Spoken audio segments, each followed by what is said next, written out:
Hello everybody, welcome back to HardReset.Info channel. In today's video, I'll show you first things to do after setup on your Samsung Galaxy M15 5G.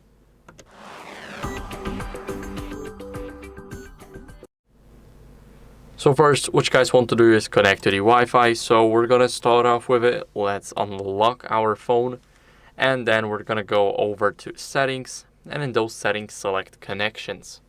Now in connections, go to Wi-Fi. And here you guys want to select your network and enter the password to it. Now click connect, and as you guys can see, we are finally connected in the network. So what we're going to do next is we're going to add a Google account. Open up the Play Store, and here we're going to click sign in. Now if at some point of the Google account adding your Play Store crashes, it's normal, because it's the issue of the Play Store and not the device. So here, enter your mail, and then you will have to enter the password. So I'll see you guys once I enter my password. Now select who will be using this device. We will be using the first option unless you're setting the device up for your child. Click next, and here you need to agree to the terms of service. And after that, make sure that you enable the backups.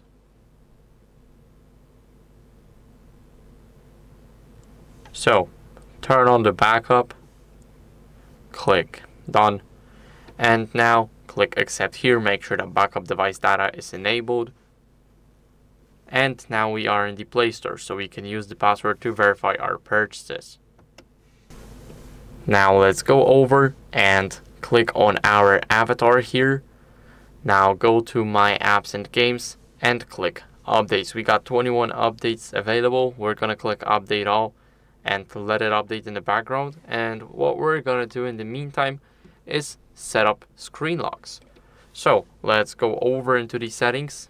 Now here we're gonna go over and select the security and privacy.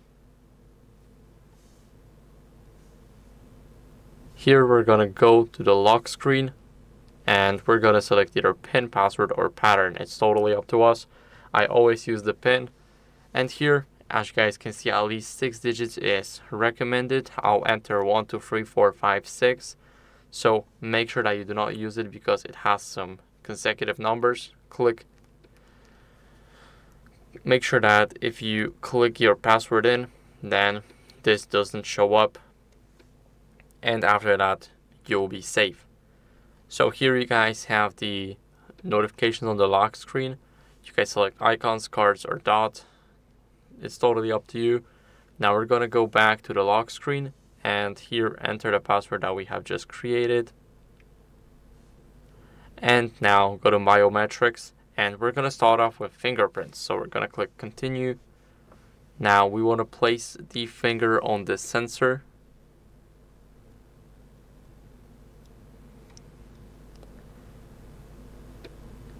So once the percentage goes up, we simply redo everything here. So now the fingerprint has been added. We can try it again. I'll use the different thumb now. Sorry, the different finger. It doesn't go in. Now it does.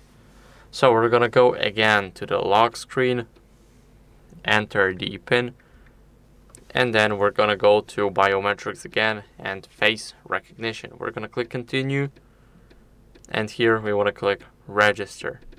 Now we need to position our face in this frame right here.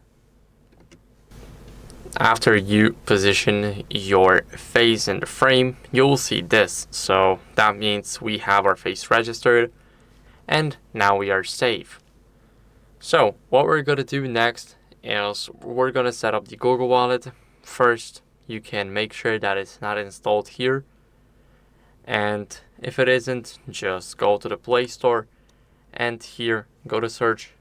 Here search for the Google Pay, and click Google Wallet. Click install and wait for it to install. Now it's finally installed. We have done every single update and the Google Wallet is also installed, we're gonna click open and it will automatically choose an account to use with the app. So we shouldn't be worried about anything here. Now let's allow Google Wallet to send us notifications. We're gonna add the shortcut later, but first what we're gonna do here is we're gonna add a new card. So here you guys have all the loyalty programs, clubs, cashbacks, paybacks, and everything. Here we're gonna click the plus, and here we can add a payment card, transit pass, loyalty card, gift card, or scan a barcode or QR code and still have it in our wallet. We're gonna go over, click payment card, and this is where you can add a card that's already saved in your wallet. As you guys can see here, I've got my MasterCard, but here you just click new credit or debit card, and as you guys can see, this is how the process looks like.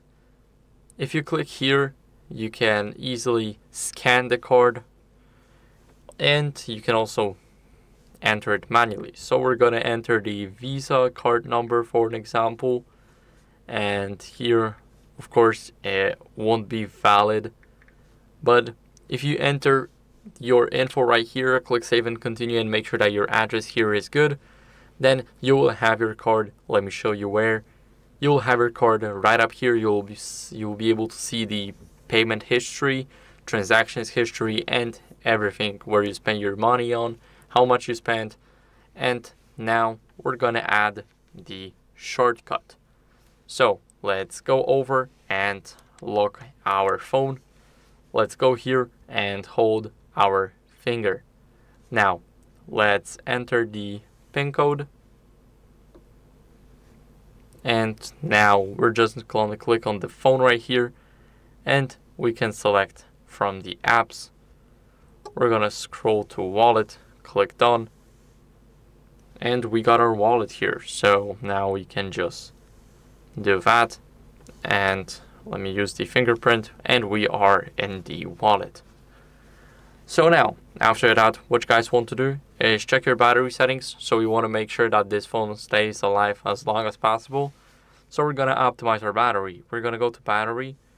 Now here, go to the power saving, make sure that everything here is enabled, and as you guys can see, it'll look like this. Of course, you can turn off the dark mode or change the screen timeout if you got it set to 15 seconds. Here, you guys can limit apps in home screen, and this is very good because this will also save your battery a lot, so you can enable everything here. Next, background usage limits. If your apps are running in the background all the time, you can put them into sleeping or deep sleeping apps. Deep sleeping apps will never run in the background. For example, Chrome and Facebook will never run in the background now, and you will probably not get notifications from them unless you open up the app. Next, we got the sleeping apps. This is where they run in the background occasionally. We're gonna select camera, Chrome, Files, Google Galaxy Avatar, and never auto sleeping apps. This is the apps that you want to keep on running in the background, but this will waste your battery. Next, battery protection. You guys want to go over and either use the maximum, so your battery will stop charging when you reach 80, 85, 90, or 95%.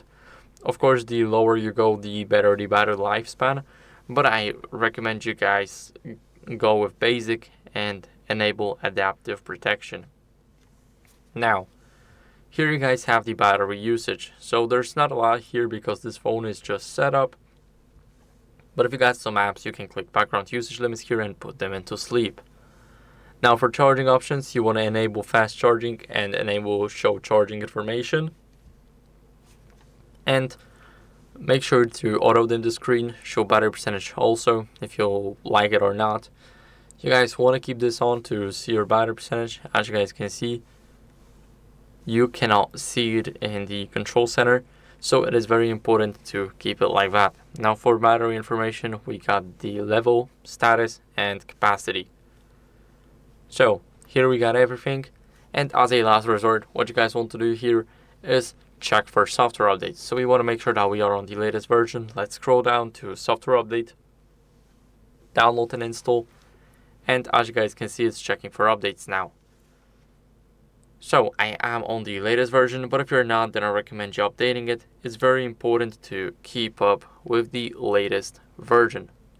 So that's it for the video. I hope it was helpful. If it was, then leave a like, subscription, and a comment, and I'll see you in the next one.